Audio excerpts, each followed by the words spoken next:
rusak. Oh gara-gara kondisiku lagi nggak baik, kondisi keluargaku lagi berantakan, aku lagi nggak bisa.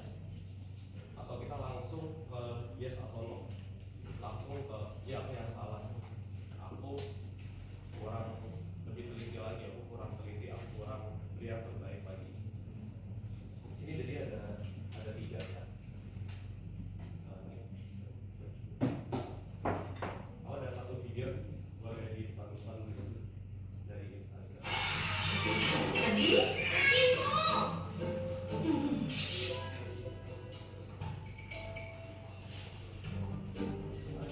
Adi? Iya Bu.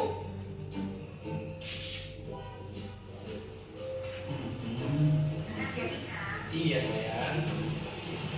Iya. Telepon dari siapa sayang? Dari nyokap.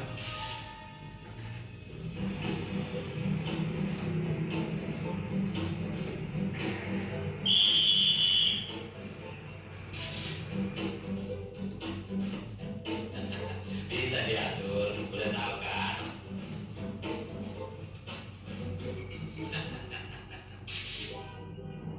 Korupsi, negara anak.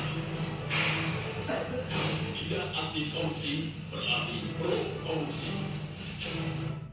Nah, thank you ini ya kita lihat jelas ya kalau misalnya tadi aku bagi 3 poin ada yes, no sama kompromi. Ini kita lihat jelas kalau ini tuh yang no-nya.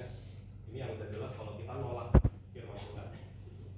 Lihat dari kita kalau misalnya orang Kristen itu selalu di tengah-tengah. Soalnya ya kalau misalnya kalian nyari alasan, kalian nggak bohong. Pikirnya gitu kan. Tapi hari ini firman Tuhan bilang kalau kamu jangan nyari alasan. Kamu langsung straightforward, langsung bilang kalau misalnya kamu salah ya kamu salah. Kalau misalnya bilang kamu benar, ya kamu bilang ke semua orang lain benar. Dan next lagi,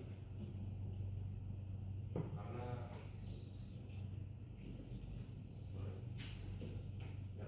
di Ibrani 4 ayat 12 firman itu lebih tajam daripada pedang bermata dua.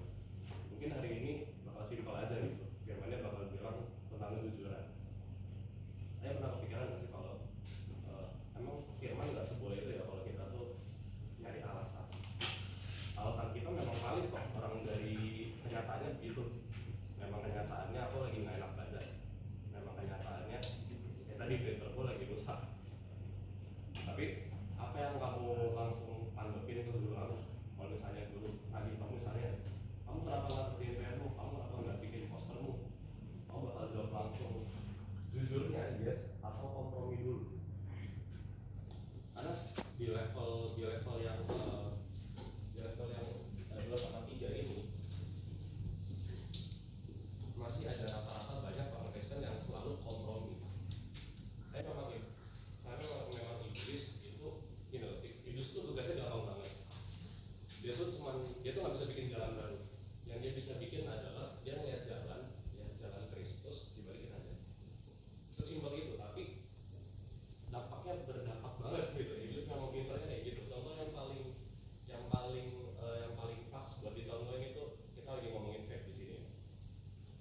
Vape itu awalnya dipublish itu bagus, berguna buat orang-orang yang merokok itu biar orang rokok tuh nggak bisa langsung stop, harus ada terapinya dulu baru dosisnya lama-lama turun sampai akhirnya 0 ya, nikotinnya.